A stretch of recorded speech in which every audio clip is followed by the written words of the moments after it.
So good evening all. Let's finish this chapter now.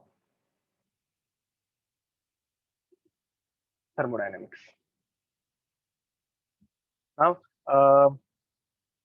अभी recent में ही हम लोगों ने ओके जिस किसी को अनम्यूट का ऑप्शन चाहिए हैंड रेस कर दो जल्दी जल्दी.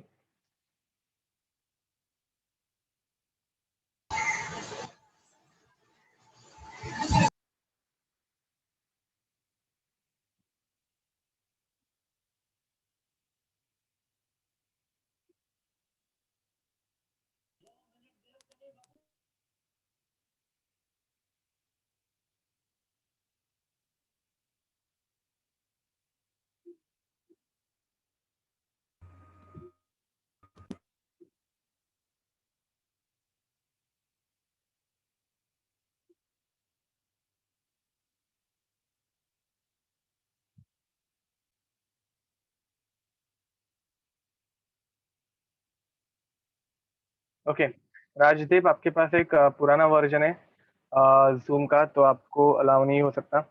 It's showing like that. Okay, तो चलो आगे बढ़ते हैं.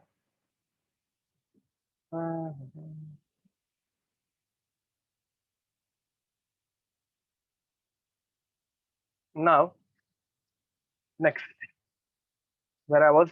अभी मॉर्निंग में हम लोगों ने कहा तक कर लिया था, तो बॉन्ड एंथैल्पी तक कर लिया था. ठीक है, तो याद रखो बॉन्ड एंथैल्पी का यूज करते हुए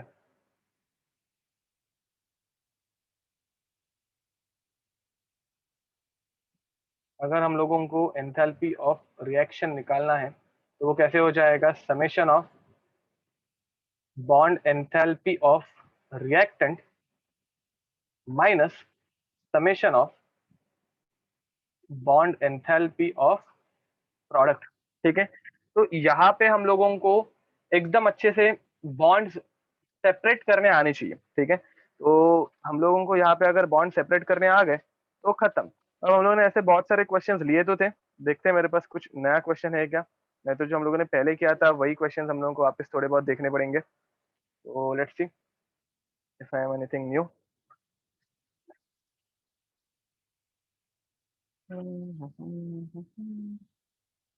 okay, there is one reaction, तो लिख लो. Calculate heat of combustion of methanol liquid. ठीक है, question is that calculate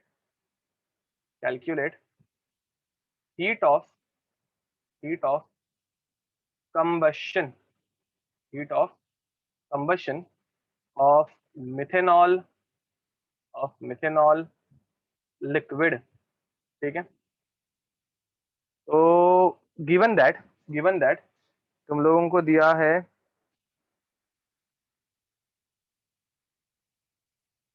given that they have given you. Okay, this question is quite interesting. delta H of vaporization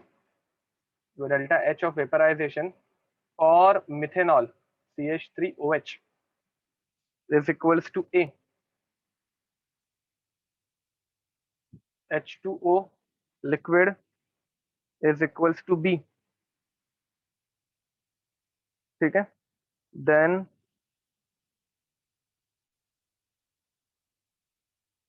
bond energy they have given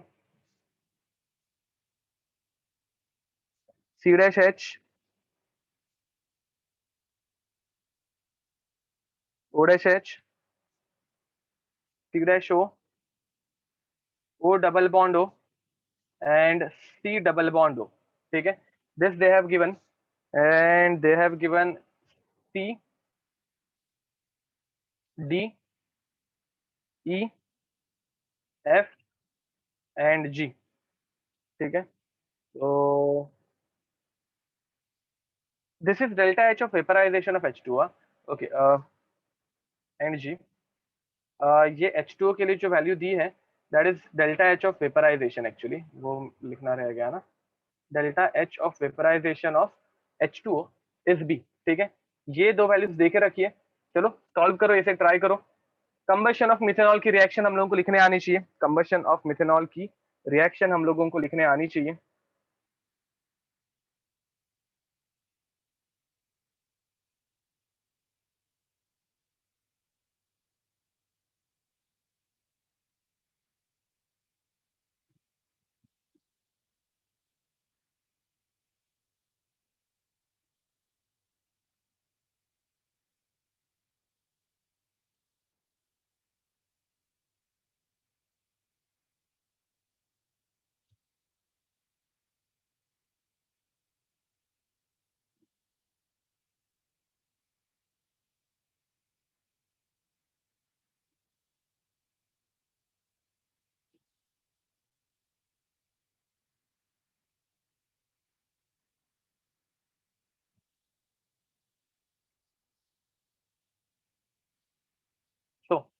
start करूं मैं solve करना, क्या किसी को try करना है?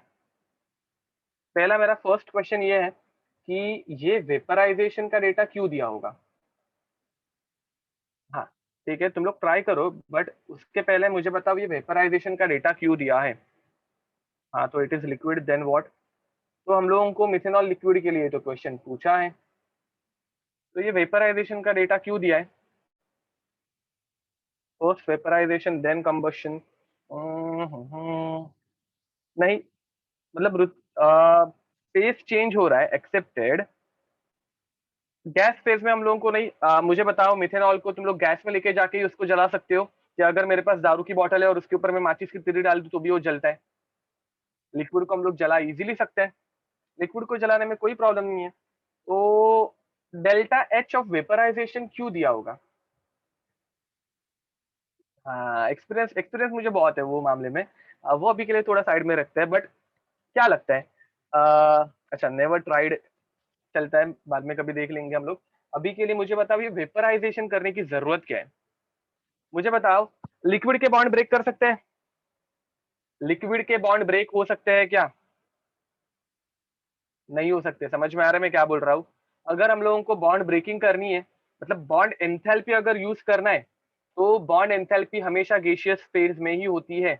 हम लोग लिक्विड्स के बॉन्ड ब्रेक नहीं कर पाएंगे, हम लोग उसको पहले गैस में लेके जाएंगे एंड फिर उसको बॉन्ड उसके बॉन्ड ब्रेक होंगे, ठीक है? तो याद रखो, इतना ही तुम लोगों को देखना है, बाकी कुछ नहीं। मैं रिएक्शन लिख के दे रहा हूँ, जिस किसी को डाउट होगा देख लो। CH3, हाँ, मैंने तुम लोगों को क्या बोला था, इसे हमेशा ओपन फॉर्म में लिखना, ठीक है? बॉन्ड एंथैल्पी के क्वेश्चंस जब कभी करोगे हमेशा ओपन फॉर्म में करना, याद रखो। डिट्टो जो हम लोगों ने पहले किया था वही हो रहा है, डिफरेंस कहाँ पे आ रहा है? तो why can't we break bonds in liquid? Because तुम लोग देखो, बॉन्ड ब्रेक करने के लिए एट द एंड तुम लोग क्या करोगे, उसको हीट करोगे। अब मुझे बताओ, लिक्विड को हीट करोगे तो पहले उसके बॉन्ड ब्रेक होंगे या पहले वो गैस गैस में चला जाएगा? मैं क्या बोल रहा हूँ, समझ में आ रहा है? लिक्विड के पहले बॉन्ड्स ब्रेक होंगे या वो गैसियस स्टेट में जाएगा, तो obviously it will go in gaseous state heat करने के बाद। तो इसलिए हम लोग उसको लिक्विड स्टेट में उसके बॉन्ड्स ब्रेक कर ही नहीं सकते, कॉमन सेंस। तो it will give you CO2 plus 2H2O, ठीक है? Gas and water liquid phase में है, बिकॉज हम लोगों को उसकी भी वेपराइजेशन देके रखी है, तो वो भी लिक्विड फेज में ही रहने वाला है, ठीक है? सॉलिड स्टेट में हम लोग बॉन्ड्स वहां पे भी ब्रेक नहीं कर पाएंगे, अगर लिक्विड में नहीं कर सकते तो सॉलिड में कैसे करेंगे? तो अब यहाँ पे बैलेंस करने के लिए पहले से एक ऑक्सीजन है, यहाँ पे 4 ऑक्सीजन रिक्वायर्ड है, तो और 3 ऑक्सीजन रिक्वायर्ड रहेंगे, 3/2। This reaction is balanced now, this reaction is balanced now, देख लो एंड करो सॉल्व।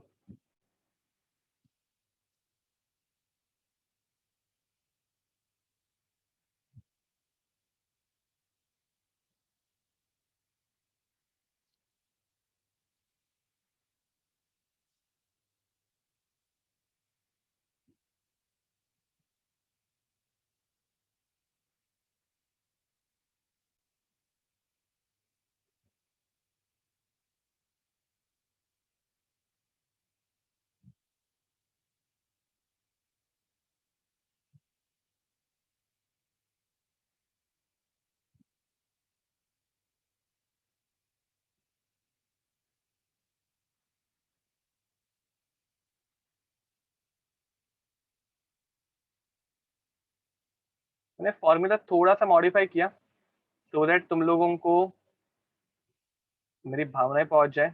याद रखो, बॉन्ड्स ब्रेक करने से पहले उसे लिक्विड से गैसियस फेज में लेके जाने के लिए, मतलब तुम लोगों को फेस चेंज करना पड़ेगा, एंड फेस चेंज करने के लिए तुम लोगों को फेस चेंज की भी एंथैल्पी ऐड करनी पड़ेगी। तो मैंने फॉर्मूला में थोड़ा सा मॉडिफिकेशन कर दिया, सो दैट जब तुम लोग नेक्स्ट टाइम क्वेश्चन रीड करो तो तुम लोगों को याद रह जाए, ठीक है? तो क्वेश्चन देख के फॉर्मूला से तुम लोगों को पता चल जाए कि हम लोगों ने बॉन्ड एंथैल्पी में वेपराइजेशन क्यों मिक्स कर दिया था, ठीक है? तो देखो, रिएक्शन की बैलेंसिंग का पार्ट प्लीज ये तो मत पूछो, एटलीस्ट ये ऑर्गेनिक में तो तुम लोगों का वैसे भी कवर हो जाएगा, बट फिर भी एक बार जस्ट बताने के लिए, हाइड्रोकार्बन हमेशा जब ब्रेक डाउन होंगे, हाइड्रोकार्बन जब हमेशा ब्रेक डाउन होंगे, मैंने ये पूरी तरह से ओपन फॉर्म में लिखा नहीं था बाय द वे, इसको ओपन फॉर्म में लेके जाना पड़ेगा। तो it gives us CO2 and H2O, ठीक है। तो मैंने तुम लोगों को बोल के रखा था इसे हमेशा ओपन फॉर्म में लिखना, तो तुम लोगों को जरा इजी जाएगा। तो it gives us CO2, CO2 का फॉर्मूला क्या आएगा, C double bond O gaseous plus H2O, H2O कितने मिलेंगे, तो 2 H2O मिलेंगे, तो एक H2O एंड दूसरा H2O, ठीक है। Both are present in liquid form, okay. तो फिर आपने जो क्वेश्चन आंसर सेंड किया वो मतलब अभी मुझे एक बार खुद को लिख देने दो, फिर हम लोग देखते हैं, आप चेक कर लेना। सेम फॉर यू ऋतुजा, क्योंकि अभी मैं वो देखूंगा तो मैं भी थोड़ा कंफ्यूज हो सकता हूँ, तुम लोगों ने अगर ऑर्डर इंटरचेंज की रहेगी तो। अब जरा यहाँ पे देखते हैं। अब रिएक्शन ये लिख दिए, इसको जरा बैलेंसिंग कैसे किया वो देख लेते हैं। एक कार्बन बैलेंस्ड आउट हो गया, 4 हाइड्रोजन, तो देखो 4 हाइड्रोजन वाटर के, ये भी बैलेंस्ड आउट हो गया। एक ऑक्सीजन मेरे पास पहले से था, मुझे और कितने ऑक्सीजन चाहिए, देखो यहाँ पे 1 2 3 4, 4 चाहिए। 4 में से मेरे पास पहले से एक प्रेजेंट था, 4 में से मेरे पास पहले से एक प्रेजेंट था, तो व्हाट आई विल डू, अब ऐसे टाइम पे मैं इसमें और 3 ऑक्सीजन ऐड करूंगा। 3 ऑक्सीजन कैसे ऐड करूंगा, तो 3/2 करके, 3/2 करूंगा, तो देखो दिस इज 3/2 O2, ये टू कैंसिल आउट हो गया, 3 O2 आ गए। आई होप सबको बैलेंसिंग का पार्ट समझ में आ गया होगा। अब बॉन्ड एंथैल्पी ऑफ रिएक्टेंट पहले हम लोगों को देखना है, मुझे बताओ रिएक्टेंट में पहले कौन सा बॉन्ड दिख रहा है हम लोगों को, पहले मुझे दिख रहा है कार्बन और हाइड्रोजन का बॉन्ड, दिख रहा है सबको, कार्बन और हाइड्रोजन के बॉन्ड्स दिख रहे हैं क्या सबको। अब मुझे बताओ कार्बन और हाइड्रोजन के कितने बॉन्ड्स हैं, कार्बन और हाइड्रोजन के कितने बॉन्ड्स हैं, कार्बन और हाइड्रोजन के टोटल 3 बॉन्ड है, करेक्ट बोल रहे हो। अब यहाँ पे 3 बॉन्ड रिएक्टेंट साइड पे है और कार्बन हाइड्रोजन के बॉन्ड की एंथैल्पी हम लोगों को C दी है, तो we will add 3C, we will add 3C plus plus. अब उसके बाद मुझे कार्बन और ऑक्सीजन का बॉन्ड भी दिख रहा है क्या सबको, कार्बन और ऑक्सीजन का बॉन्ड, कार्बन और ऑक्सीजन का सिर्फ एक ही बॉन्ड है, करेक्ट। एंड इसमें हम लोग कितना ऐड करेंगे, तो कार्बन और ऑक्सीजन की बॉन्ड की एंथैल्पी ब्रेक करने के लिए कितनी एनर्जी लगती है, तो E की एनर्जी लग रही है, प्लस उसके बाद मुझे दिख रहा है ऑक्सीजन और हाइड्रोजन का बॉन्ड, उसके बाद मुझे दिख रहा है ऑक्सीजन एंड हाइड्रोजन का बॉन्ड, करेक्ट। अब ऑक्सीजन और हाइड्रोजन का बॉन्ड ब्रेक करने के लिए मुझे कितनी एनर्जी लगेगी, तो मुझे एनर्जी लगेगी D, वेरी नाइस, प्लस अब at the same time I can see oxygen double bonded to oxygen, अब कितने बॉन्ड्स है ये, तो ये 3/2 बॉन्ड्स है। अब मुझे बताओ ऑक्सीजन डबल बॉन्ड ऑक्सीजन को ब्रेक करने के लिए कितना लगेगा, वेरी नाइस मानस, तो ये हो जाएगा 3/2F, ये हो जाएगा 3/2F, या फिर अश्वत आपने जैसे बोला 1.5F, दोनों लिख सकते हैं, ठीक है। बट इसके बॉन्ड्स ब्रेक करने से पहले हम लोगों को क्या करना पड़ेगा, इसको लिक्विड से वेपर में लेके जाना पड़ेगा, एंड इसको लिक्विड से वेपर में लेके जाने के लिए कितनी एनर्जी रिक्वायर्ड है, वेरी नाइस, करेक्ट बोल रहे हो अक्षय, तो इनकरेक्ट है। तो इसको लिक्विड से वेपर में लेके जाने के लिए हम लोगों को ए एनर्जी रिक्वायर्ड है, परफेक्ट, ठीक है। अब इसमें माइनस करो प्रोडक्ट साइड, अब प्रोडक्ट साइड पे क्या है, तो कार्बन और ऑक्सीजन का बॉन्ड, कार्बन और ऑक्सीजन का बस सिंगल बॉन्ड नहीं, ई मत ऐड करना गलती से, हम लोगों को ऐड करना है जी, कार्बन डबल बॉन्ड हो, एंड कार्बन डबल बॉन्ड हो, करेक्ट बोल रहे हो सब्जन, कितने हैं, तो 2G, 2 कार्बन और ऑक्सीजन के डबल बॉन्ड्स ब्रेक करने पड़ेंगे। एंड मुझे बताओ फाइनली कितना दिख रहा है हम लोगों को, करेक्ट, OH, कितने OH बॉन्ड दिख रहे हैं बाय द वे, तो इन करेक्ट आंसर है, परफेक्ट, ऋषिकेश करेक्ट है, कार्तिक करेक्ट, तो 4D, ठीक है, कितने, तो 4D बॉन्ड्स हम लोगों को ऐड करने हैं, ध्यान करेक्ट, ठीक है। अब इनको हम लोग जब अगर ऐड करने जाएंगे तो D में से यहाँ पे बच जाएगा 3D, बाकी कुछ नहीं होगा, बाकी same to same as usual equation रहने वाली है, तो तुम लोग इसको डायरेक्ट लिख दो ऐसे ही, 3C plus E plus 3/2F minus a, sorry plus a minus 2G minus 3D, ठीक है, बस खत्म, this is your delta H of reaction. अगर ऐसी एक्सप्रेशन आई तो तुम लोगों को ये सॉल्व करने जमेगा क्या, मतलब देखो मैंने ऑलमोस्ट जितना हो सके मेरे साइड से कवर किया है कि हर एक टाइप का क्वेश्चन एटलीस्ट एक बार तो सॉल्व हो। थर्मोडायनेमिक्स इतना वास्ट चैप्टर है कि तुम लोगों को भी समझ में आ रहा होगा, बट मिनिमम एक एक टाइप का क्वेश्चन मैंने कवर करने की पूरी कोशिश की है, तो अगर ऐसा भी क्वेश्चन आए जिसमें एक्चुअल वैल्यूज नहीं रहेंगी तो वी कैन सॉल्व इट, ठीक है। ओ हाँ, सॉरी गाइस, मैं खुद एक पार्ट बहुत इंपॉर्टेंट भूल गया। वाटर को ब्रेक डाउन करने के लिए, वाटर को ब्रेक डाउन करने के लिए it is present in liquid form, ठीक है। तो अगर वो लिक्विड फॉर्म में प्रेजेंट है तो हम लोगों को क्या करना पड़ेगा, पहले उसको गैस में लेके जाना पड़ेगा। गैस में लेके जाने के लिए हम लोगों को उसको बी से मल्टीप्लाई करना पड़ेगा। बट एक वाटर के लिए बी, तो दो वाटर के लिए कितना लगेगा, दो वाटर के लिए वी विल रिक्वायर 2b। तो ये -2b ऐड कर देना इसमें, and this is your answer, ठीक है। तो ओके, देखो ये एक अच्छा क्वेश्चन हो गया बॉन्ड एंथैल्पी का। अगेन क्वेश्चंस हम लोगों ने बहुत सारे ट्राई किए हैं और जितना हो सके मैंने कवर करने की कोशिश भी की है, ठीक है। लिख दो, ये कंप्लीट कर दो।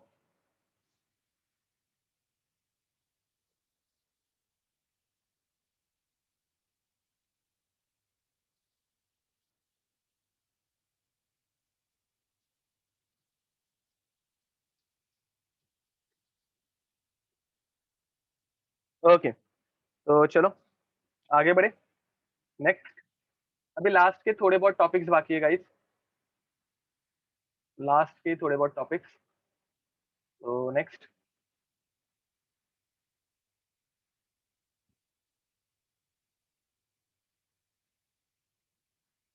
एंथैल्पी चेंज इन सोल्यूशन, ठीक है। Enthalpy change in solution, and उसमें हम लोग पहले लिखने वाले हैं enthalpy of hydration, enthalpy of hydration, ठीक है। जिसे हम लोग रिप्रेजेंट करते हैं delta H of H Y D. ये यहाँ पे आई गेस हर एक को पता है, ठीक है। तो इसमें भी हम लोग थोड़ी सी वैरायटी देखने वाले हैं। A for gaseous ion, for gaseous ion. तो गैशियस आयन के लिए कैसे होगा, अगर मेरे पास for example Na plus gaseous ion है, अगर मेरे पास for example Na plus gaseous ion है, तो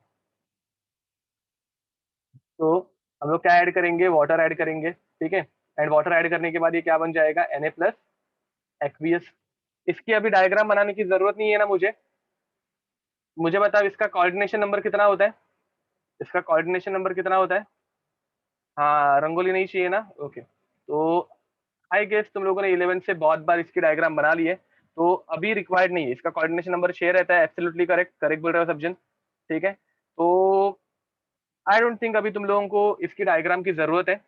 अभी तुम लोग इसमें एक्सपर्ट हो गए हो, पहले से प्रो हो गए हो, और हम लोगों को डायग्राम कभी ड्रॉ करने के लिए कोई पूछता नहीं है, ठीक है।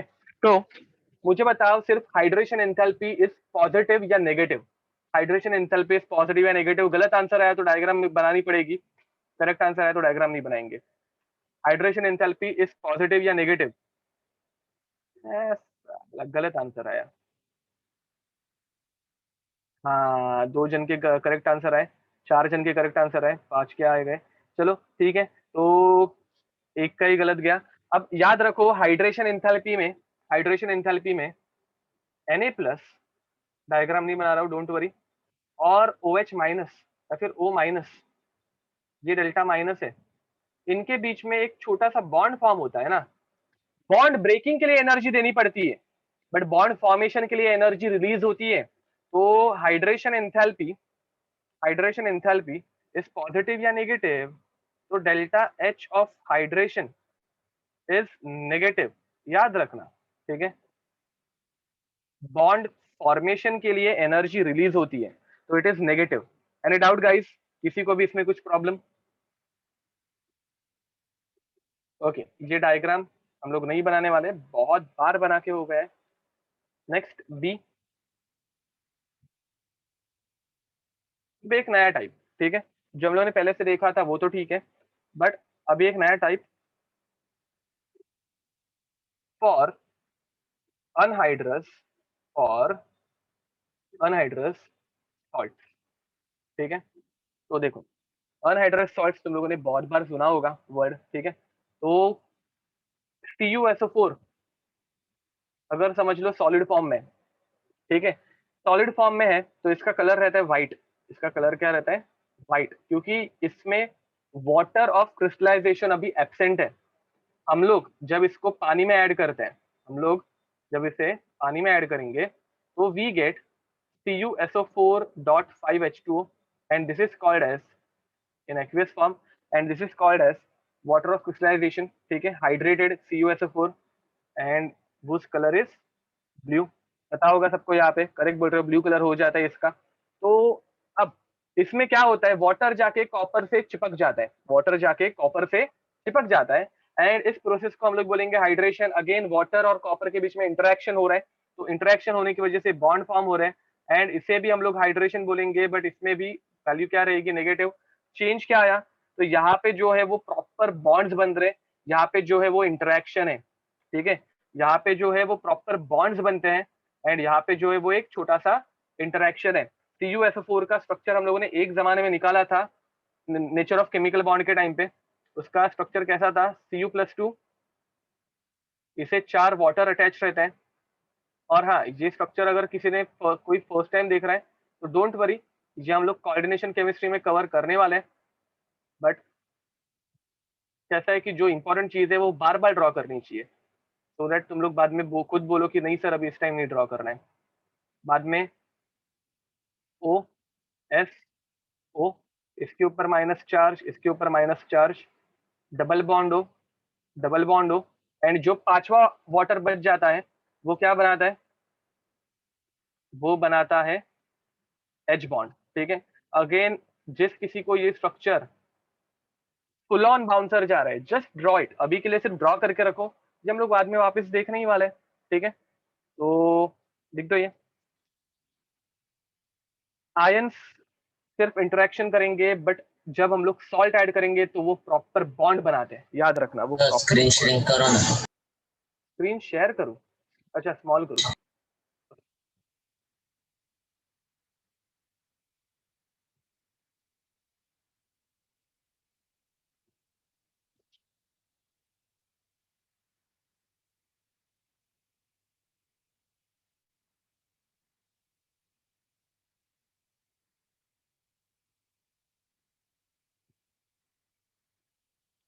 ये एनओसी के डाउट लेक्चर में ड्रॉ हुआ था गाइस, तो डाउट लेक्चर अगर नहीं थे तुम लोग तभी ड्रॉ कर लो।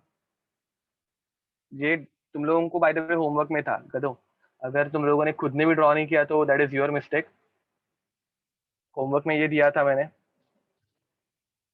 हाँ, यहाँ पे 4 बॉन्ड जो है वो प्रॉपर कोऑर्डिनेट बॉन्ड बनते हैं and one is interaction, correct बोल रहे हो तो इन। हाँ, ये मॉड्यूल वाला क्वेश्चन है एनओसी में, नहीं मॉड्यूल वाला नहीं, हम लोग मैं कहाँ से देता था तभी, एनओसी के लिए मैं मेरे खुद के ये देता था तुम लोगों को, शीट्स देता था, तो वो मेरे शीट में का क्वेश्चन था आई गेस, मॉड्यूल में का नहीं है।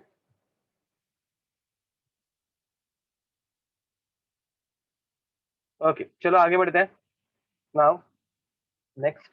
एंड हाँ, नहीं भी हुआ है तो डोंट वरी, कोऑर्डिनेशन केमिस्ट्री में ये कहा ना कहा तो हम लोग घुसेड़ ही देंगे वापस। करेक्ट बोल रहे हो आकाश, इसी संडे के आफ्टरनून में ही हम लोगों ने किया था ये। ओके, तो next is enthalpy of solution, next is enthalpy of solution.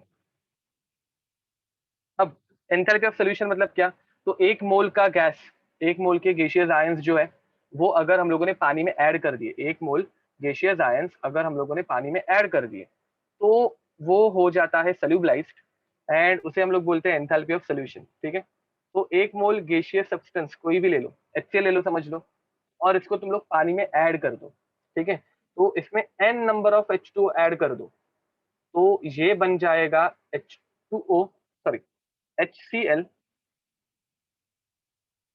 aqueous which is attached to या फिर which is dissolved in n number of water molecules। अब मुझे बताओ, जैसे ही HCl पानी के अंदर जाएगा पानी इसको सराउंड कर लेगा एंड इनके बीच में छोटा सा इंटरेक्शन होगा। अब मुझे बताओ इस इंटरेक्शन की वजह से एंथैल्पी चेंज जो होगा वो पॉजिटिव होगा या नेगेटिव होगा, एंथैल्पी चेंज जो होगा वो, करेक्ट बोल रहे हो Rutuja, it is a negative enthalpy change, perfect, ठीक है। याद रखो बॉन्ड्स अगर बन गए तो definitely it is a negative enthalpy change. Okay, अब यहाँ पे मैंने स्पेसिफिकली कुछ डेटा पकड़ के लाया है, ठीक है। लैटिस एंथैल्पी नहीं, बिकॉज हम लोग गैस डिसॉल्व कर रहे हैं गाइस, गैस में लैटिस काहे का, सॉलिड्स लैटिस बनाते हैं, ठीक है। 2 चैप्टर के बाद वो भी आ जाएगा सॉलिड स्टेट, अभी हम लोग लैटिस के बारे में बहुत कुछ सारी चीजें पढ़ेंगे। ओके, अब यहाँ पे मैंने स्पेसिफिकली कुछ डेटा लाया है, तो वो डेटा जरा देख लो।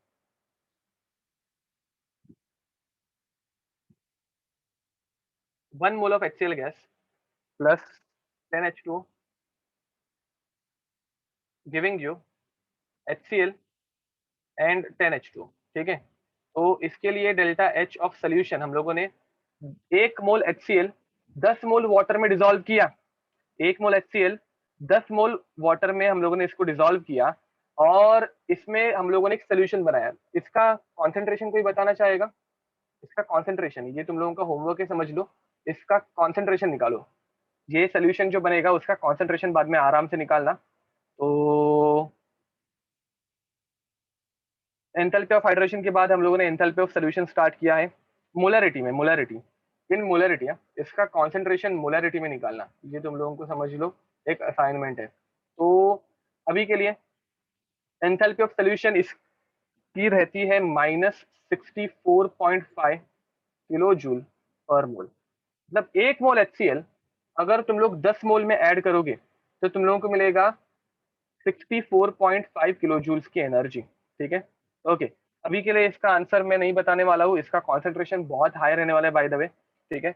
इसका कॉन्सेंट्रेशन बहुत हाई रहेगा, बट डायरेक्ट आंसर मत निकालो, बाद में देख लेना एक बार।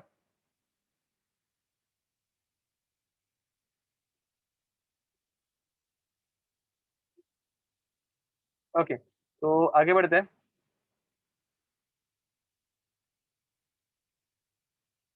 अजिंक्य करेक्ट है, करेक्ट आंसर अजिंक्य। ओके, तो next HCl gas plus 25H2O, मैंने वाटर के नंबर ऑफ मोल्स बढ़ा दिए।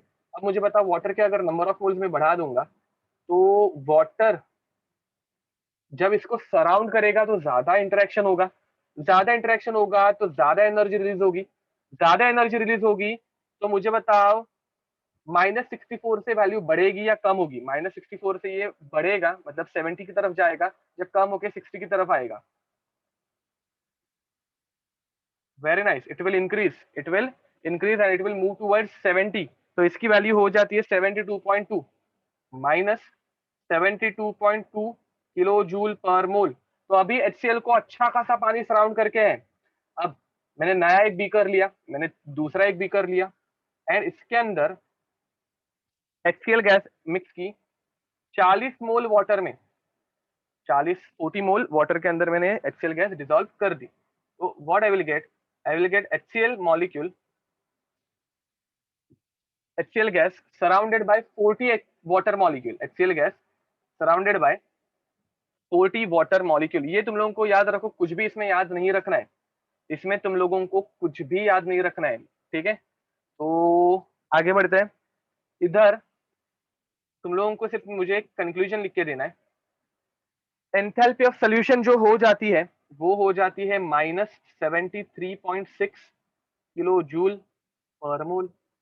अब मुझे बताओ, धीरे धीरे एंथैल्पी ऑफ सोल्यूशन की बढ़ने की वैल्यू, मतलब जो जिस स्पीड से वो बढ़ रही थी, पहले देखो इसने नहीं नहीं बोल के ऑलमोस्ट 8 किलो जूल्स का गैप था, बट यहाँ पे अगर देखोगे तो हार्डली 1 या 2 किलो जूल्स का गैप है। तो जैसे जैसे वाटर का कॉन्सेंट्रेशन बढ़ते जाएगा वैसे वैसे एंथैल्पी बढ़ते ही जाएगी, या एक पॉइंट पे आके वो कांस्टेंट हो जाएगी, या एक पॉइंट पे आके वो कांस्टेंट होनी चाहिए।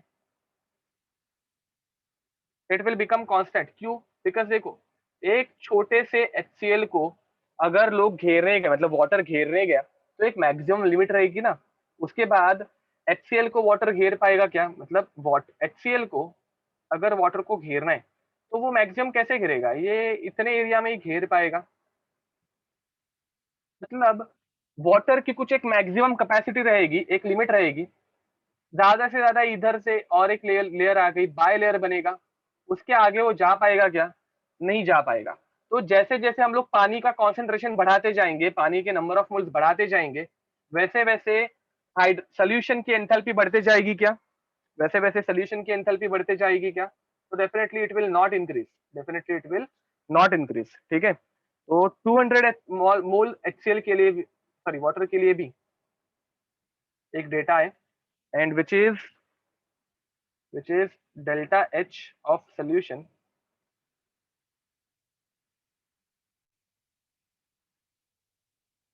-74.8 किलो जूल पर मोल, ठीक है।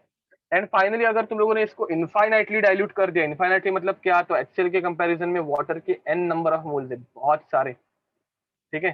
तो एट इनफाइनाइट डाइल्यूशन, इसे हम लोग बोलते हैं एट इनफाइनाइट डाइल्यूशन, मतलब पानी ही पानी, पानी ही पानी। तो ऐसे टाइम पे डेल्टा एच ऑफ सोल्यूशन की वैल्यू बन जाती है -75.1 kilo joule, -75.1 kilo joule per मोल। अगेन तुम लोगों को ये वैल्यूज याद रखनी है क्या, तो बिल्कुल नहीं, it is just for your information कि एक पॉइंट पे आके इट बिकम्स कांस्टेंट, एक पॉइंट पे आके इट बिकम्स कांस्टेंट, ठीक है। लिख दो, ये कंप्लीट कर दो।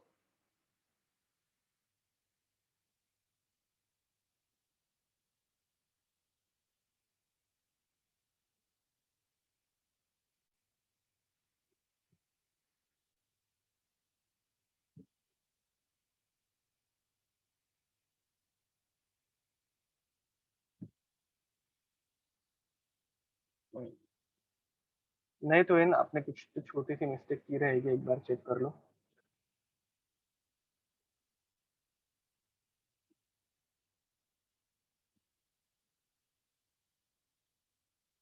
ओके, ठीक है, कॉन्सेंट्रेशन बाद में निकालेंगे हम लोग, let it be.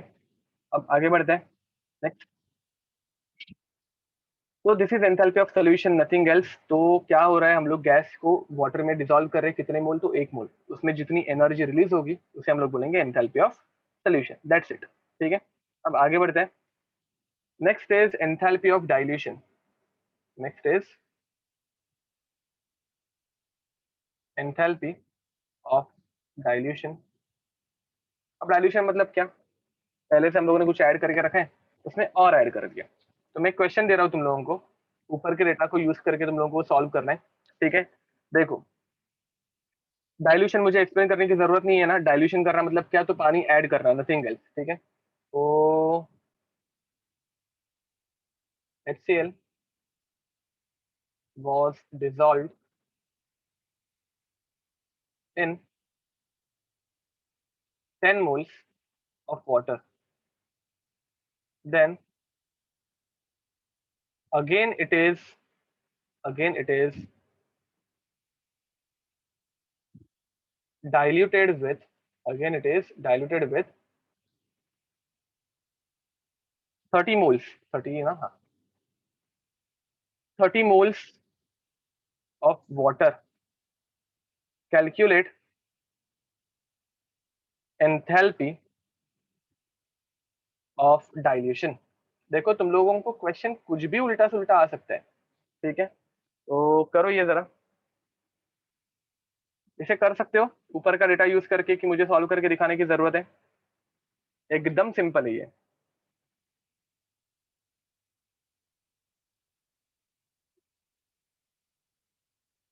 हेस law use करना है, बाकी कुछ नहीं, बताओ इसे करके।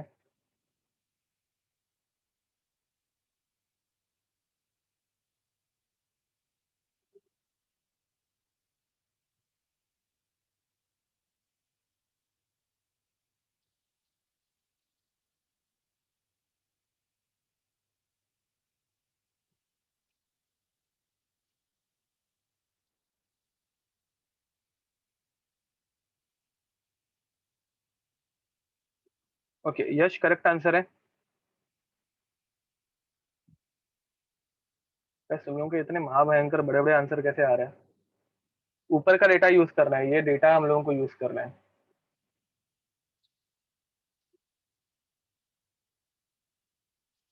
पहले रिएक्शन लिखो, देखते हैं कितनों को रिएक्शन लिखने जम रही है।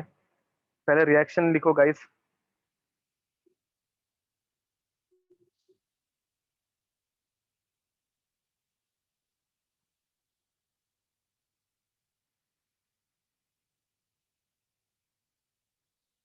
ओके देखो, फर्स्ट ऑफ ऑल रिएक्शन क्या आएगी, HCl डॉट 10H2 है मेरे पास, ठीक है। HCl was dissolve in 10 moles of water. तो पहले हम लोगों के पास ये था, मानस करेक्ट आंसर है, वेरी नाइस। अब इसमें हम लोगों ने और कितने मोल्स ऐड किए? हम लोगों ने इसको डाइल्यूट करने के लिए और 30 मोल्स ऐड किए। और कितने मोल्स ऐड किए? 30 मोल्स ऐड किए। तो फाइनल सोल्यूशन क्या मिलेगा? HCl dot 40H2। इधर तक इसे कुछ डाउट नहीं होना चाहिए, आई गेस ये सबको समझ में आ गया होगा। अब हमें करना क्या है? ऊपर जो डेटा दिया है, देखो हमेशा जैसा हम लोग हमेशा क्या करते हैं, ऊपर जो डेटा दिया है और नीचे जो हम लोगों को इक्वेशन दी है उन्हें मैच करते बैठो। पहले हम लोगों को HCl 10 वाटर मॉलिक्यूल इसे ढूंढना है। ये कहाँ पे दिख रहा है तुम लोगों को? ये कहाँ पे दिख रहा है? HCl 10 वाटर मॉलिक्यूल ये मुझे फर्स्ट इक्वेशन में दिख रहा है। मुझे वो रिएक्टेंट साइड पे चाहिए, बट ये प्रोडक्ट साइड पे दिख रहा है। तो हम लोग क्या करेंगे ऐसे टाइम पे? इसको फ्लिप करेंगे। गाइस समझ में आ रहा है? मुझे HCl 10 वाटर मॉलिक्यूल चाहिए, तो इसको हम लोगों को फ्लिप करना पड़ेगा। तो उस इक्वेशन को अगर मैं फ्लिप करूंगा तो what I will get? HCl dot 10 water molecule giving me HCl gas plus 10H2O liquid, ठीक है। अब इसके लिए डेल्टा एच ऑफ रिएक्शन कितनी आएगी? पहले नेगेटिव 64.5 था, अब हो जाएगा पॉजिटिव 64.5 किलो जूल। अब वाटर तो हर एक जगह पे है, उसको इग्नोर कर दो। अब हम लोगों को क्या देखना है? अब हम लोगों को इस HCl को देखना है। अब हम लोगों को क्या देखना है? तो अभी हम लोगों को इस HCl को देखना है। अब HCl के केस में कैसे हो रहा है देखो जरा। HCl डॉट 40H2 ये मुझे थर्ड इक्वेशन में मिल रहा है, वो मुझे प्रोडक्ट साइड पे चाहिए, जो मुझे प्रोडक्ट साइड पे मिल रहा भी है। तो अभी हम लोग क्या लिखेंगे? HCl third equation is HCl plus HCl gas plus 40H2O liquid giving me HCl dot 40H2O, ठीक है। एंड इसके लिए डेल्टा एच ऑफ हाइब्रिडाइजेशन बोल रहा हूँ, delta H of solution is -37.6। तो delta H of solution is -73.6 kilo joule, ये पर मोल में है। अब हम लोग अगर इसकी ओवरऑल एडिशन करके देखेंगे तो ऊपर जो इक्वेशन हम लोग को रिक्वायर्ड है वही इक्वेशन मिलेगी। ये ऐसा टाइप का क्वेश्चन कभी आज तक आया नहीं है, ठीक है। तो देखो ये HCl गायब हो गए। ये 10 वाटर इन 40 में से 10 वाटर को मार देगा, 30 बच गए। तो what I will get? HCl dot 10H2O plus 30H2O liquid giving you HCl dot 40H2O, जिसकी एंथैल्पी तुम लोगों को इन दोनों को ऐड करके मिल जाएगी, which is 9.1, which is -9.1 kilo joule per mole. As simple as that. As देखो आई नो सैचुरेशन हो गया होगा, but just just a little bit, ठीक है। यस अक्षय करेक्ट बोल रहे हो, सर अक्षय नहीं, यश करेक्ट बोल रहे हो। प्रोडक्ट माइनस रिएक्टेंट करना था और कुछ नहीं करना था एक्चुअली।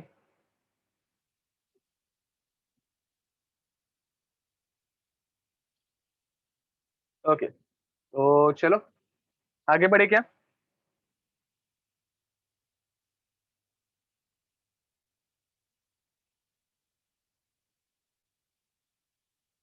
लिख दो।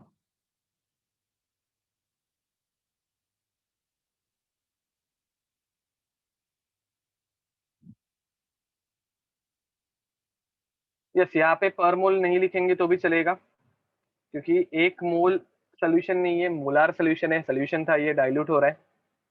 पर मोल नहीं आएगा तो भी चलेगा। अच्छा, ओके ऐसे बोल रहे हो, हाँ ठीक है, पर मोल।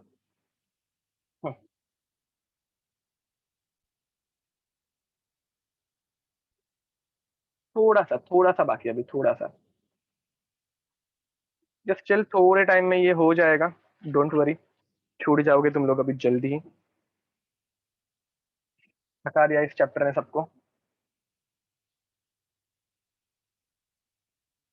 पेजेस अभी हार्डली 2 पेजेस पकड़ लो, 2-3 pages.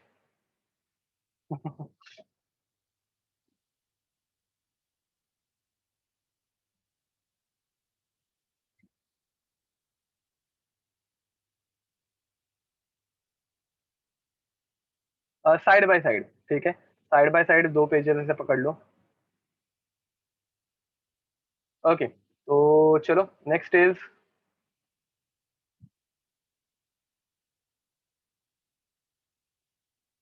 Enthalpy of neutralisation, enthalpy of neutralisation delta H of N E U, delta H of neu, ठीक है। अच्छा, थोड़ा एक्स्ट्रा भी पढ़ा दूं? डेफिनेटली थोड़ा एक्स्ट्रा भी पढ़ा सकता हूँ मैं एक्चुअली, तुम लोग सिर्फ बोलो कब तक पढ़ना है। थर्मोडायनेमिक्स आराम से, मतलब कैरनोट साइकिल एंड ऑल पढ़ना है क्या? बोलो, अब भी स्टार्ट कर देते हैं। ओके तो ओके, तो चलो कंटिन्यू करते हैं एंथैल्पी ऑफ न्यूट्रलाइजेशन से। नहीं, अभी आज लोगों की हालत देख के तो नहीं नहीं, रुको रुको रुको रुको, भाग मत जाना, मजाक कर रहा हूँ। तो enthalpy of neutralisation, and enthalpy of neutralisation में हम लोग पहले देखने वाले हैं और strong acid, strong acid, strong base. अगर तुम लोगों को याद होगा, मतलब ये मैंने एक डैट में पूछा था, दिल्ली असेसमेंट टेस्ट में हम लोगों के एक बार मैंने पूछा था, what is the enthalpy of neutralisation for HCl and NaOH, याद है तुम लोगों को? सर अभी रिसेंट वाला डाटा है। नहीं नहीं, फर्स्ट मतलब थर्मोडायनेमिक्स का लेक्चर फर्स्ट या सेकंड हुआ था ना, तभी मैंने जस्ट पूछा था, तो तभी मैंने तुम लोगों को ये पूछा था। एंड आई वाज होपिंग कि बोर्ड्स के थ्रू तुम लोगों को वो याद रहे। तो स्ट्रॉन्ग एसिड स्ट्रॉन्ग बेस कोई भी होने दो, ठीक है। तो स्ट्रॉन्ग एसिड स्ट्रॉन्ग बेस,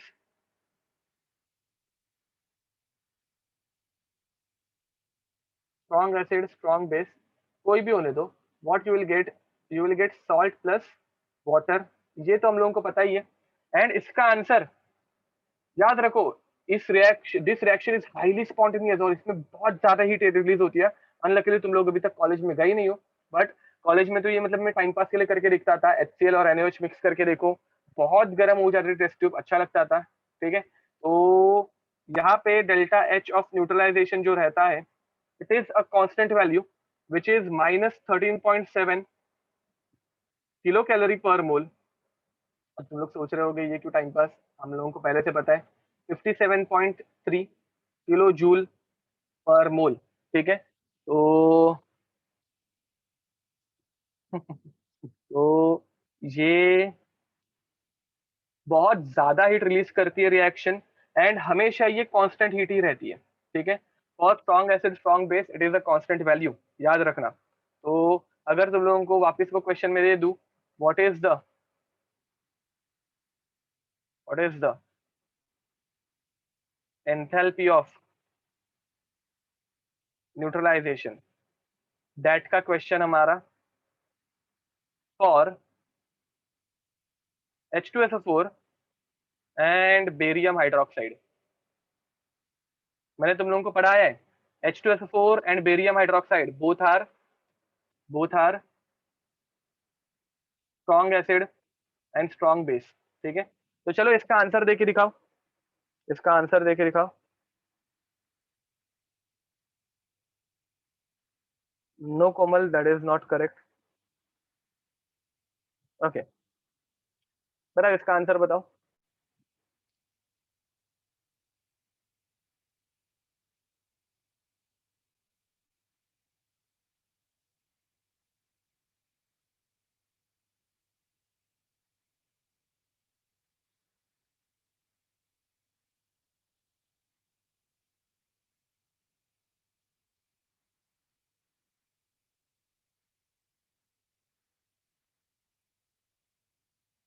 अरे तुम लोगों को सिर्फ देखो, मैंने तुम लोगों को स्ट्रॉन्ग एसिड और स्ट्रॉन्ग बेस जब न्यूट्रलाइजेशन रिएक्शन दिखाता है, तो कितनी एनर्जी मिलती है वो पहले से देखे रखा है ना, क्या कर रहे हो ऐसा? हाँ, this is the general equation. कोई भी स्ट्रॉन्ग एसिड हो और कोई भी स्ट्रॉन्ग बेस हो, वो दोनों अगर मिक्स हो गए तो तुम लोगों को इतनी एनर्जी मिलने ही वाली है, ठीक है। वो दोनों अगर मिक्स हो गए तो तुम लोगों को इतनी एनर्जी मिलने ही वाली है। तो मुझे बताओ इसका आंसर कितना आएगा? गाइस ऐसे मत करो, जरा आंसर दो और जरा सोचो। इतना इजी क्वेश्चन तो मैं पूछूंगा नहीं, तुम लोगों को भी पता है। आई नो तुम लोग थोड़े से सैचुरेट हो गए हो, बट स्टिल। I know.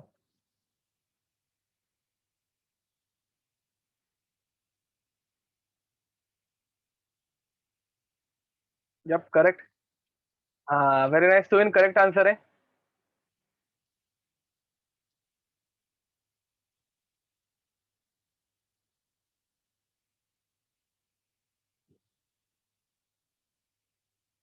हाँ करेक्ट।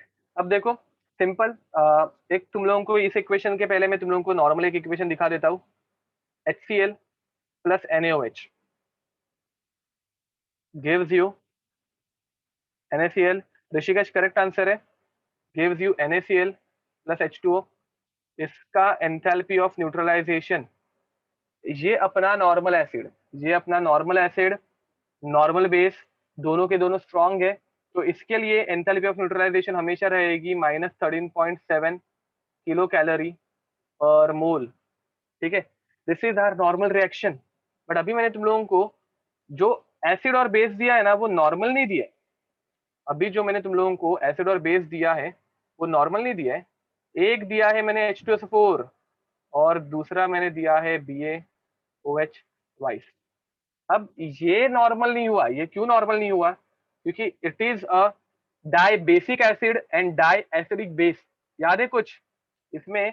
दो H प्लस और दो OH माइनस है, तो इनका n फैक्टर 2 हो गया। What you will get? You will get BaSO4 plus 2H2O। Getting it? And अब मुझे बताओ, तो ऐसे टाइम पे तुम लोगों ने इन जनरल क्या किया? एसिड और बेस को दो से मल्टीप्लाई, ऊपर वाले इक्वेशन को दो से ही मल्टीप्लाई किया, ऐसे समझ लो, क्योंकि यहाँ पे दो वाटर मॉलिक्यूल्स आ रहे हैं। Getting it? तो मुझे बताओ ऐसे टाइम पे डेल्टा एच ऑफ न्यूट्रलाइजेशन क्या हो जाएगा? 2 × -13.7 किलो कैलोरी और मोल। खत्म। ठीक है, विच इज 27.4, करेक्ट बोल रहे हो आकाश? तो विच इज -27.4 किलो कैलोरी पर मोल। We are not counting with respect to water, actually we are counting with respect to H plus and OH minus। याद रखो, strong acid and strong base H plus और OH minus से decide किए जाते हैं। तो okay, तो यश next time unit mention कर देना सिर्फ, मैं उसमें कंफ्यूज हो गया एक्चुअली। ओके नो प्रॉब्लम, आपका भी आंसर करेक्ट था, मैं एक्चुअली देखना भूल गया। Okay, getting it guys? ये समझ में आया क्या? देखो क्वेश्चन इतना इजी तो नहीं आएगा, ठीक है? हाँ, इतना इजी आ सकता है। ओके, अब एक और concept, what if they give you question like this. पहले मैं तुम लोगों को कंसेप्ट ही पढ़ा देता हूँ, अभी तुम लोगों को मतलब सोचने की कैपेसिटी बहुत तुम लोगों की कम हो गई है, तो मैं डायरेक्ट कंसेप्ट ही पढ़ा देता हूँ। Weak acid and weak base, weak acid and weak, at least one weak acid, at least ऐसे लिखते हैं, एटलीस्ट वन वीक एसिड और वीक बेस। ठीक है, तो एटलीस्ट एक तो वीक रहेगा ही, एटलीस्ट एक तो वीक रहेगा ही। तो मुझे बताओ, weak acid plus strong base समझ लो, या फिर strong acid plus weak base समझ लो। ठीक है, इन दोनों के रिएक्शन में भी तुम लोगों को क्या मिलेगा? तुम लोगों को हमेशा मिलेगा सॉल्ट प्लस वाटर, तुम लोगों को हमेशा मिलेगा सॉल्ट प्लस वाटर,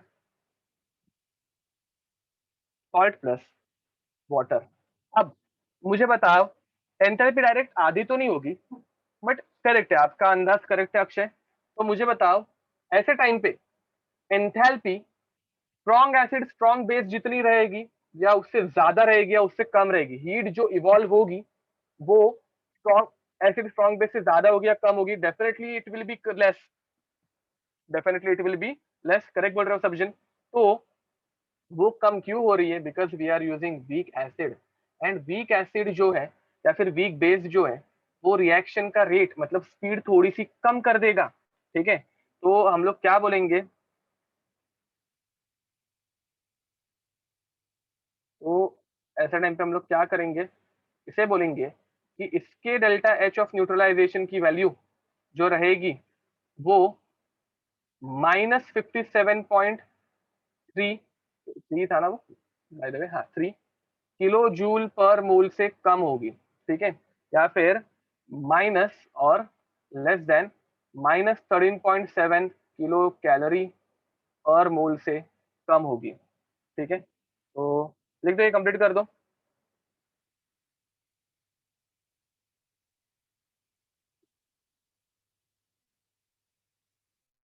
नहीं, ये हम लोग ऐसे प्रेडिक्ट नहीं कर पाएंगे कुछ भी। याद रखो, उसका मैग्नीट्यूड एंड ऑल हम लोग प्रेडिक्ट नहीं कर पाएंगे। हम लोगों को उसके लिए उन्होंने पहले से कुछ एक्स्ट्रा डेटा दिया होगा, उसके लिए हम लोगों को पहले से उन्होंने कुछ एक्स्ट्रा डेटा दिया ही होगा।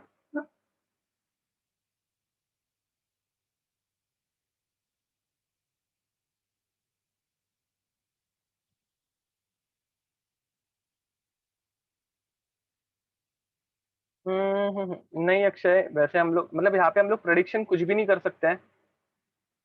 हम लोग यहाँ पे प्रेडिक्शन कुछ भी नहीं कर सकते हैं।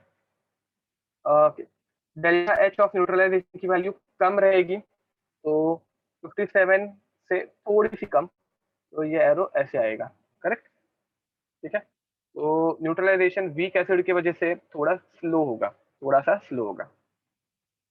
ओके, नाउ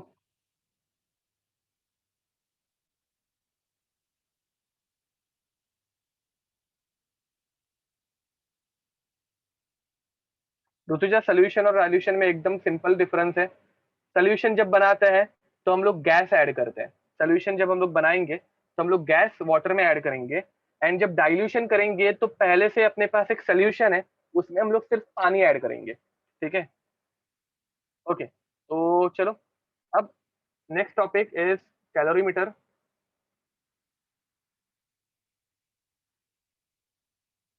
ये होने के बाद खत्म, ठीक है, तो लास्ट है।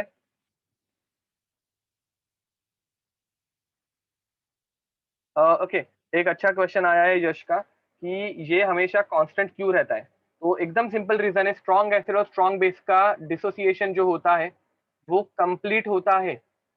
मतलब यहाँ पे रिएक्शन क्या हो रही है, यहाँ पे सिंपली रिएक्शन इतनी हो रही है, स्ट्रॉन्ग एसिड पूरी तरह से H प्लस देगा, भर भर के, भर भर के, एंड वीक एसिड जो है, सॉरी वीक बेस जो, स्ट्रॉन्ग बेस जो है, वो भर भर के OH माइनस देगा, एंड ये भर भर के वाटर बनाएंगे। मतलब reaction H plus plus OH minus उसकी एंथैल्पी है, ये H plus plus OH minus उसकी एंथैल्पी है, बाकी कुछ नहीं है, ठीक है। तो स्ट्रॉन्ग एसिड स्ट्रॉन्ग बेस के लिए अल्फा इज इक्वल्स टू 1, ये हम लोगों को याद रखना है। सर हम्म सर ये कंसंट्रेशन के साथ भी चेंज नहीं होगी वैल्यूज? ना ना, कंसंट्रेशन के साथ भी ये चेंज नहीं होगी, सिर्फ कंडीशन अप्लाइड कि 1 मोल पानी के अंदर रहना ही चाहिए। गेटिंग इट, मैं क्या बोल रहा हूँ, ये हमेशा याद रखो, एंथैल्पी की वैल्यू पर मोल रहती है।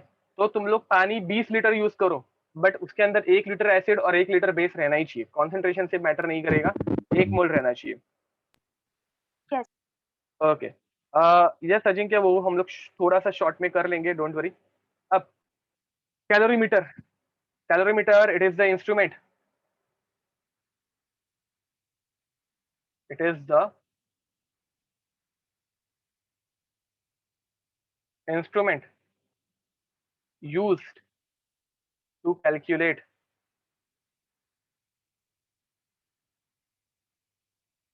heat evolved in a process, ठीक है। अभी तक हम लोगों ने बार बार एंथैल्पी इतनी, एंथैल्पी उतनी, न्यूट्रलाइजेशन की इतनी एंथैल्पी, सोल्यूशन की इतनी एंथैल्पी, डाइल्यूशन की इतनी एंथैल्पी, कंबशन की इतनी एंथैल्पी, अलग अलग वर्ड्स यूज किए, दुनिया भर के एंथैल्पीज देखी, बट वो एंथैल्पी या फिर वो हीट कैलकुलेट कैसे करते वही नहीं देखा है।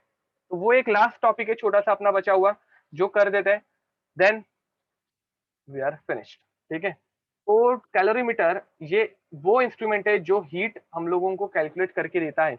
इसके दो टाइप रहते हैं, एक रहता है कांस्टेंट वॉल्यूम कैलोरीमीटर, एक रहता है कांस्टेंट वॉल्यूम कैलोरीमीटर, जिसे हम लोग बोलते हैं, जिसे हम लोग बोलते हैं, जस्ट बेयर इट देन, तो इसे हम लोग बोलते हैं बॉम्ब कैलोरीमीटर, इसे हम लोग बोलते हैं bomb calorimeter.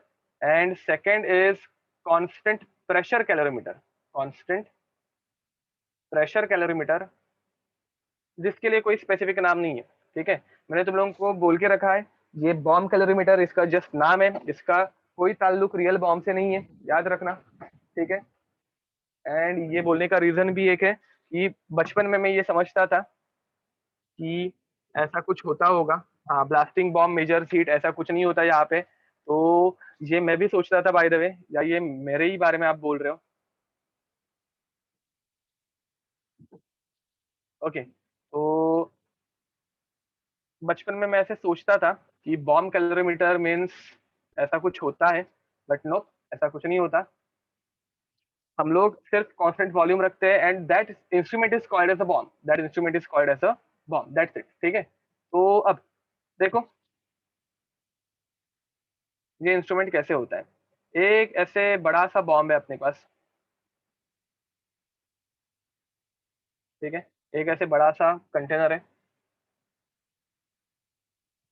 And this container is isolated या फिर इंसुलेटेड। ठीक है, ये इसमें से हीट बाहर जाने नहीं देता, इसमें से हीट बाहर जाने के लिए अलाउड नहीं है, तो इसको हम लोग एक एडियाबेटिक कंटेनर बोल सकते हैं। ठीक है, एक इंसुलेटेड कंटेनर है,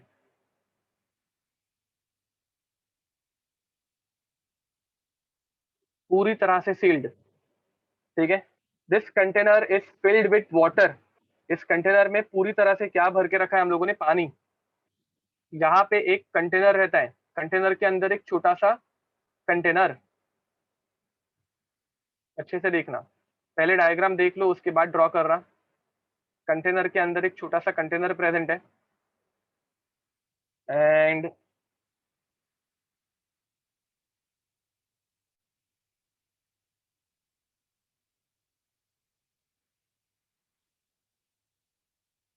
एंड यहाँ पे तुम लोगों ने कुछ एक कंपाउंड रखा है। ठीक है, तो यहाँ पे तुम लोगों ने कोई एक कंपाउंड रखा है, let's say this is our sample, let's say this is our sample. ठीक है, अब सैंपल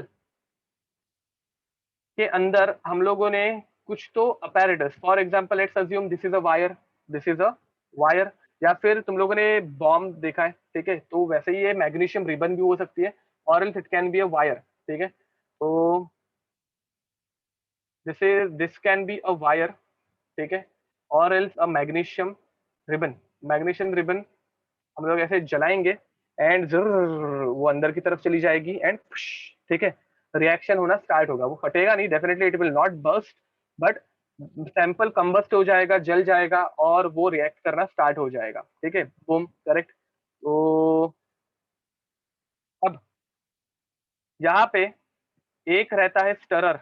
स्टरर मतलब क्या, तुम लोगों को पता होगा स्टरर मतलब क्या होता है। स्टरर वो चीज रहती है वो जो सोल्यूशन को मिक्स करेगी, एक ऐसे पंखे काइंड ऑफ थिंग। ठीक है, जो ऐसे गोल गोल गोल गोल घूमते रह जाएगा, गोल घूमने की वजह से सैंपल जब जलना स्टार्ट होगा तो उसमें से जो हीट रिलीज होगी वो स्टरर पूरे पानी में मिक्स कर देगा। ठीक है, एंड यहाँ पे प्रेजेंट रहता है एक थर्मोमीटर, सॉरी गाइज मैं थर्मोमीटर के लिए स्पेस रखना भूल गया और लिख दिया है मैंने नाम। तो यहाँ पे प्रेजेंट रहता है एक thermometer and thermometer change in temperature notice करता है। थर्मोमीटर क्या करेगा, चेंज इन टेम्परेचर नोटिस करेगा। ओके, तो this is my thermometer and ये क्या करेगा, तो ये चेंज इन टेम्परेचर नोटिस करेगा।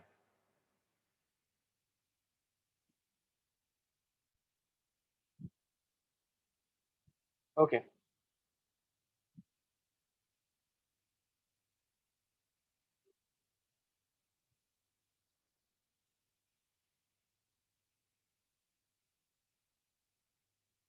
हाँ आजकल वो फ्रॉथी कॉफी बनाने के काम आता है, मैंने आज ही यूज किया है वो, करेक्ट, स्टरर, गोल गोल गोल गोल घूमने वाला ब्लेंडर। ठीक है, तो अब हम लोगों को इस एक्सपेरिमेंट में क्या क्या वैल्यूज पता रहती है, हम लोगों को क्या क्या पता रहता है वो देख रहे हो। देखो आप, हम लोगों को सबसे पहले नोन थिंग्स क्या क्या है, हम लोगों को पता रहता है मास ऑफ सैंपल, क्या पता रहता है, तो मास ऑफ सैंपल। सेकेंड हम लोगों को पता रहता है molar mass of sample.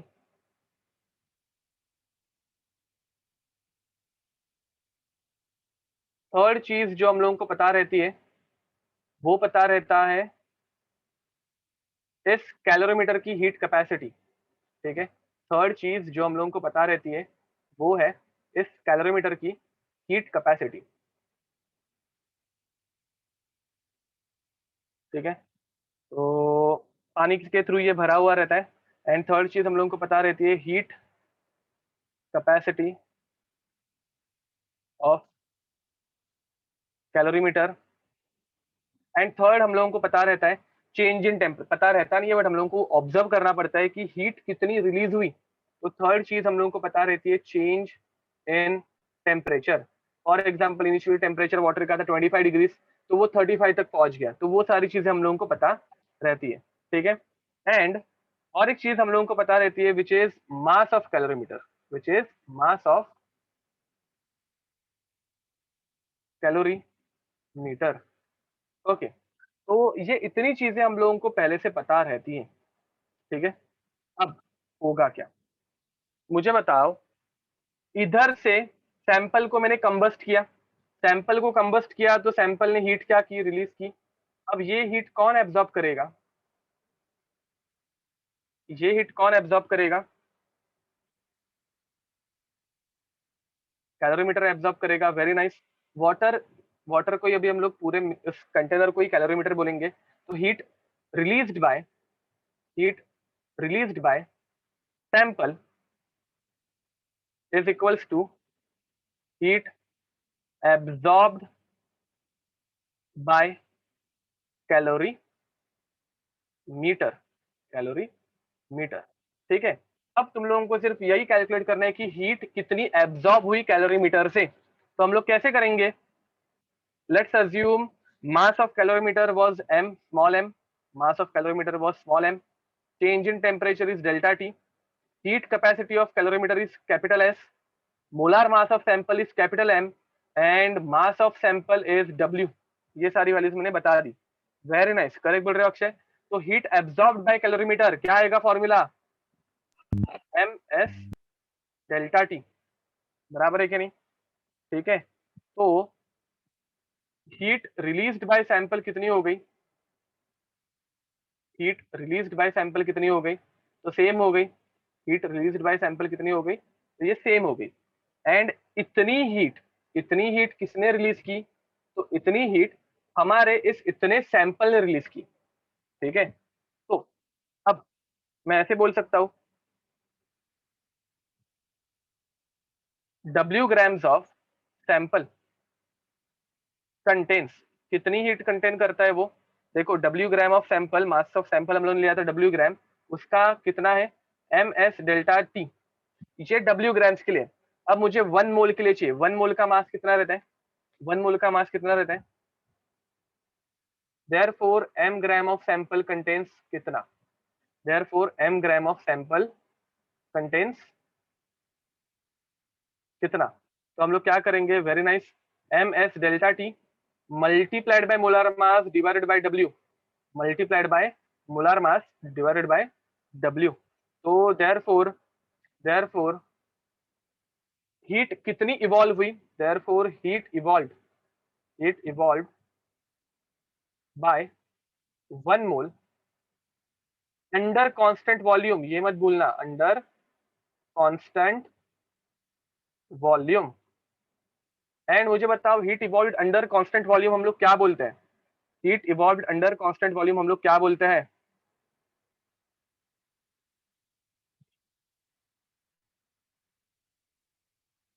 m is molar mass guys, m is molar mass, m is molar mass, this is called as delta u। Very nice, तो डेल्टा यू हम लोगों को इनडायरेक्टली मिल गया। Internal energy, change in internal energy, पूरा chapter हम लोग वही कर रहे थे। कैलकुलेट कैसे कर रहे हैं वो लास्ट में हम लोग देख रहे हैं। तो which is nothing but M S delta T into M upon W, into M upon W. एक बार अगर तुम लोगों को डेल्टा यू आ गया तो डेल्टा एच निकालने की हम लोगों ने दुनिया भर की प्रोसेस देख लिए। I guess you can do it now. ठीक है, अक्षय यहाँ पे हम लोगों को एक बार बाद में वापस मुझे कॉल करना अगर आपको फिर भी डाउट होगा। तो यहाँ पे हम लोगों को प्रॉपर एक्सपेरिमेंट करके कैरी आउट करना है ना ये सब। तो प्रॉपर एक्सपेरिमेंट में हम लोग डायरेक्ट वो फॉर्मूला जो हम लोगों ने डिराइव किया ना वो एक्चुअली थियोरेटिकल है, everything is theoretical over there. Proper experiment में हम लोगों को पहले कैलोरीमीटर में हीट कितनी गई वो कैलकुलेट करके ही ये करना पड़ता है।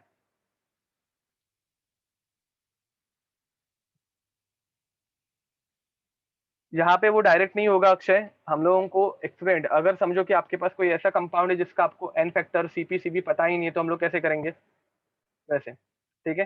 हाँ, एंड फाइनली रेजोनेंस 2 मिनट का टॉपिक है, तो वो देख के खत्म कर देंगे, ठीक है। तो ये बना लो, ये लिख लो। बाय द वे ये तुम लोगों को आई गेस फिजिक्स में भी ऐसी बहुत सारी चीजें हो गई होंगी। कैलोरीमीटर तुम लोगों को इसमें भी रहता है, फिजिक्स में भी रहता है, ठीक है। ओके,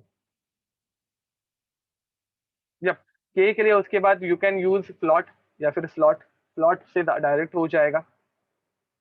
ओके, अब फाइनली एक लास्ट छोटू सा टॉपिक, रेजोनेंस एनर्जी, देन खत्म, ठीक है, देन वी आर फिनिश्ड, ठीक है। बाकी अगेन अगर तुम लोग नोटिस किया होगा, क्वेश्चंस ज्यादा कवर नहीं कर पाया हूं मैं, बट इसके ऊपर क्वेश्चंस ज्यादा है भी नहीं, ठीक है। इनके ऊपर क्वेश्चंस केमिस्ट्री में ज्यादा आते भी नहीं है, तो इट इज टोटली फाइन, ठीक है। हाँ हाँ, दिस इज पक्का लास्ट, पक्का लास्ट।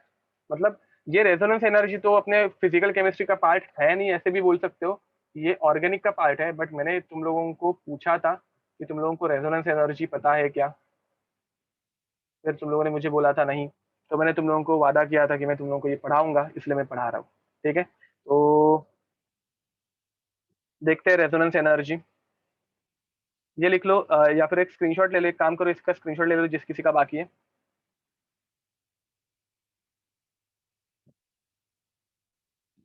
ओके, तो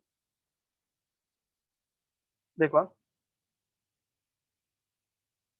अगेन, जैसे कि मैंने तुम लोगों को बताया, इसकी वैल्यूज मेरे पास अभी एग्जैक्टली नहीं है, ये तुम लोगों को ऑर्गेनिक में वैल्यूज के साथ बताया जाता है। मैं एक बार कुछ ऑर्गेनिक की बुक्स चाहिए तो रेफर कर लूंगा वैल्यूज के लिए, बट तुम लोगों को पता होगा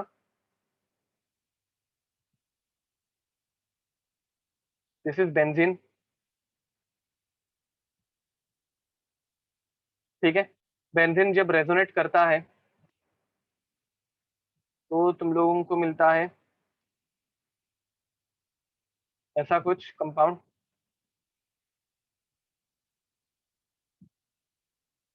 ठीक है। Both of these are same, both of these are same, we all know this, ठीक है। This is my compound number 1, this is my compound number 2, ये वापस ऐसे ही रोटेट करने वाला है, ठीक है। अब मुझे बताओ, इन दोनों से ये दोनों पहले से स्टेबल है, आई नो इट, बट इससे ज्यादा अगर मुझे स्टेबल चीज चाहिए, इससे ज्यादा अगर मुझे स्टेबल चीज चाहिए, तो मैं इनके क्या बना देता हूँ, वेरी नाइस, इनका मैं क्या बना लेता हूँ, तो इनका मैं बना लेता हूँ हाइब्रिड, इनका मैं बना लेता हूँ हाइब्रिड। तो इसे हम लोग बोलते हैं रेजोनेंस हाइब्रिड, इसे हम लोग बोलते हैं रेजोनेंस हाइब्रिड। तो मैं अगर तुम लोगों को पूछूं, मैं अगर तुम लोगों को पूछूं between H1 and H2, H मतलब क्या, तो एंथैल्पी, ठीक है। तो H1 और H2 में विच वन इज ग्रेटर, तो तुम लोग बोलोगे कि अरे यार दोनों स्ट्रक्चर सेम है, तो दोनों स्ट्रक्चर सेम है तो बोथ आर इक्वल, बराबर। ओके, अब मुझे बताओ, but between energy hybridise, energy या फिर enthalpy of hybrid and enthalpy of 1 and 2, which one is greater, which one is greater, कौन बड़ा होगा,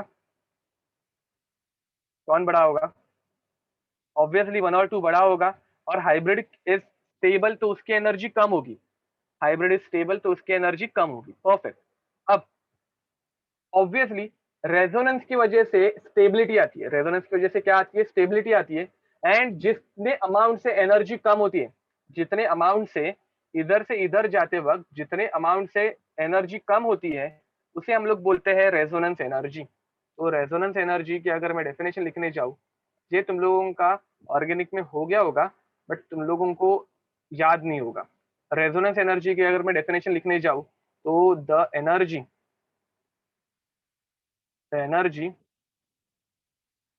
released while released by 1 mole of a resonating compound, ठीक है, is called as resonance energy। तो resonance energy अगर हम लोगों को कैलकुलेट करने बोला, तो delta H of resonance, resonance energy अगर हम लोग कैलकुलेट करने बोला, तो क्या करेंगे, तो लोअर फाइनल माइनस इनिशियल करेंगे, in general final minus initial करेंगे, तो क्या हो जाएगा, enthalpy of hybrid minus enthalpy of 1 या फिर 2, दोनों सेम ही तो रहने वाले, तो दोनों में से कोई एक पकड़ो और उसको माइनस कर दो, खत्म। इतनी ही है रेजोनेंस एनर्जी का कंसेप्ट, इतना ही है रेजोनेंस एनर्जी का कंसेप्ट, ठीक है। अब तुम लोगों को ये वैल्यू याद है क्या, एक डबल बॉन्ड फॉर्म करने की वैल्यू? मुझे अभी वो एग्जैक्टली पता नहीं है। एक डबल बॉन्ड मतलब बेंजीन में, ऑर्गेनिक में ये एक बहुत ये रहता है, एक डबल बॉन्ड फॉर्म करने की वैल्यू। 2 मिनट रुक सकते हो, मैं तो वैल्यूज चेक करके तुम लोगों को, मतलब इंटरनेट पे वैल्यूज चेक कर लूँ मैं, तुम लोगों को अगर इंटरेस्ट होगा तो। कंसेप्ट इतना ही है, कंसेप्ट इतना ही है कि अभी जो मैंने बताया वैल्यूज चाहिए। जस्ट अ मिनट, मैं 2 मिनट में इंटरनेट गूगल चेक कर लेता हूँ। By the way officially this chapter is over, अभी ये एक्स्ट्रा का चालू है, तो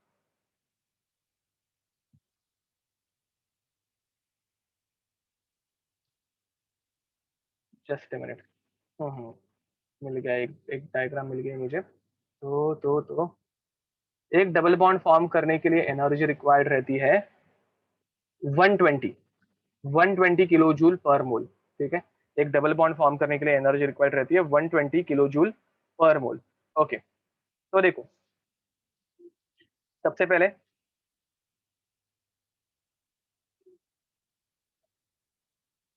हम लोगों के पास एक नॉर्मल बेंजीन है, ऐसे अज्यूम करो कि हम लोगों के पास एक नॉर्मल बेंजीन है, ठीक है।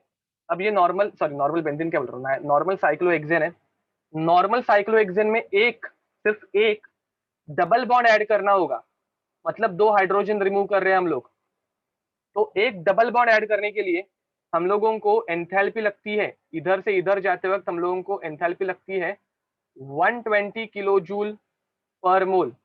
मुझे बताओ, एक डबल बॉन्ड ऐड करने के लिए 120, तो 2 डबल बॉन्ड ऐड करने के लिए कितने लगेंगे?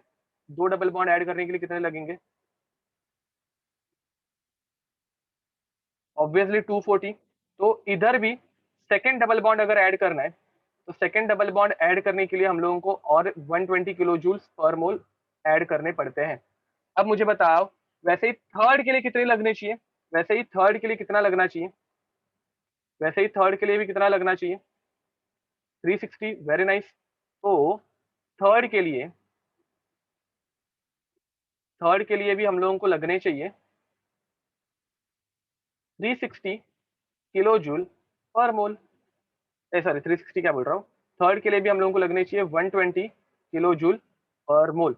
मतलब अगर इधर से इधर आना है, अगर तुम लोगों को सिर्फ इधर से इधर ट्रैवल करना है, तो 120 किलो जूल्स की एनर्जी प्रोवाइड करो।